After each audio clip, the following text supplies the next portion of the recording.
Monsieur, Mesdames, bonsoir et bienvenue pour l'actualité de ce vendredi 4 avril 2025.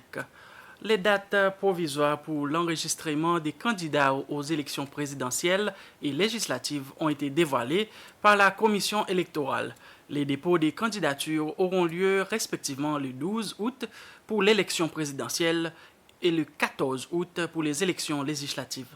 Ces dates doivent être publiées dans la Gazette officielle pour entrer en vigueur. 6 mois avant les élections générales qui auront lieu le 27 septembre dans le pays, les choses commencent à prendre place. Ce matin, la commission électorale a réuni l'ensemble des représentants des partis politiques et des candidats indépendants ainsi que les médias pour leur expliquer le déroulement de l'enregistrement des candidatures. Wendy Didon, président de la commission électorale, et Manuel Amsbury, chef des opérations électorales, ont fourni plus de détails sur le processus.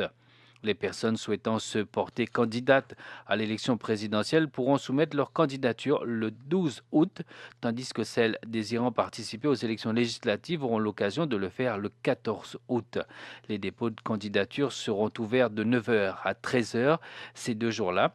Les candidats à l'élection présidentielle devront fournir la somme de 15 000 roupies et 500 signatures. Pour les députés, la somme demandée est de 1 500 roupies et 50 signatures. La campagne électorale débutera officiellement le 14 août au soir, après la clôture des nominations pour les élections législatives. Le leader de United Seychelles, Dr Patrick Hermini, accuse le président de la République d'avoir donné des instructions au bureau de l'enregistrement afin de restreindre la vente d'un terrain appartenant au parti.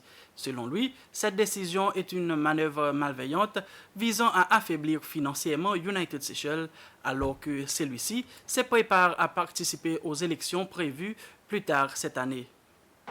Le terrain en question est situé derrière ICCS à l'emplacement de l'ancienne discothèque Flamboyant et s'étend sur 10 000 mètres carrés. Il appartient à United Seychelles, anciennement connu sous le nom de SPPF depuis plus de 15 ans. Le dirigeant du parti affirme que cette décision est purement politique et vise à affaiblir leur position financière avant les élections de septembre. Le docteur Patrick Hermini, président du parti, qualifie cette décision de stratégie délibérée pour nuire à United Seychelles. Il précise également que le parti a déposé une plainte officielle auprès de la commission électorale. Selon le docteur Hermini, cette décision est une action malveillante visant à affaiblir financièrement United Seychelles en pleine campagne électorale pour les élections prévues plus tard cette année. Face à cette situation, le docteur Hermini a déclaré avoir informé la communauté internationale, y compris les organisations régionales et locales chargées de surveiller le bon déroulement des élections. Le parti attend de voir si le processus électoral sera mené de manière libre, juste et transparente. Le chef de la direction de la compagnie de développement des îles IDC, Cyril Bonham, a déclaré que l'entreprise serait en mesure d'honorer ses obligations financières grâce aux nouveaux revenus générés par les projets qu'elle est en train d'entreprendre. M. Bonham a donné cette assurance et apporté des éclaircissements sur la situation financière d'IDC. Il s'exprimait lors d'une conférence de presse suite à une interview accordée par l'ancien chef de la direction de l'entreprise, Glenn Isavi, vendredi dernier. M. Bonham a déclaré que le montant des découvertes bancaires enregistrées par l'IDC par le passé reste une préoccupation, mais qu'aucun employé d'IDC ne perdrait son emploi à cause de cela. Le département du tourisme a reconnu 42 partenaires du secteur pour leur engagement en faveur du tourisme durable. C'était lors d'une cérémonie à l'hôtel de Denbleu sur l'île Eden hier après-midi. Ces programmes de développement durable visent à récompenser les établissements touristiques et à promouvoir le tourisme responsable dans les activités et les services quotidiens qu'ils offrent aux clients. Le département du tourisme a décerné à l'hôtel Constance Ephilia la distinction baptisée Platinum Award, la plus haute distinction du programme de développement durable pour le secteur touristique. Et ce, après plus de 10 ans de promotion de développement durable au sein de l'établissement.